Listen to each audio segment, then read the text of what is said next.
जय शिवराय सर्व दर्शक मंडळी हो. आज आपल्या कमांडो पुशअप चॅलेंजचा 22वा दिवस. मी अगोदर केली काठी उड्या मारायची प्रॅक्टिस, त्यामध्ये फ्रंट जंप आणि बॅक जंप. आणि ह्याने काय होते, पोटाची चरबी कमी होते आणि फिटनेस लेवल वाढते. त्यामध्ये तुमच्या पायामध्ये ताकद पण वाढते. अशा पण व्यायाम तुम्ही करत जा, ह्याने स्ट्रेचिंग होते. त्यानंतर मी मारले 50 पुशअप, 50 मारले हाफ सपाटे, 50 मारले फुल सपाटे. कमांडो पुशअप चॅलेंज घेण्या अगोदर मी 200 पुशअप आणि सपाटे मारायचो, पण मला कमांडो पुशअप मारत असताना शोल्डरला थोडी इंजुरी व्हायची भीती वाटते, म्हणून मी वॉर्मअपच्या साठी हे पुशअप मारतो.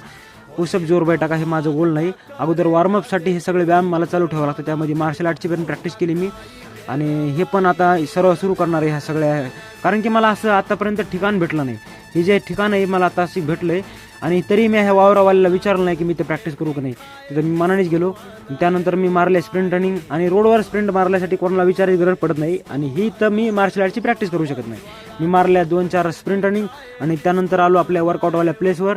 आणि तिथं मी आता रोजच्यासारखं कमांडो पुशअप केले 10-10चे 10 सेट, आणि सरळ पोझिशनला तर 10-10चे 10 सेट केले, आणि उलट पोझिशनला पण 10-10चे 10 सेट करायचो मी. पण आता ते शोल्डरला इंजुरी झाल्यामुळं हँडसेट होल्ड केला, आणि त्यानंतर आपल्या बैठका मारल्या 50-50चे 4 सेट.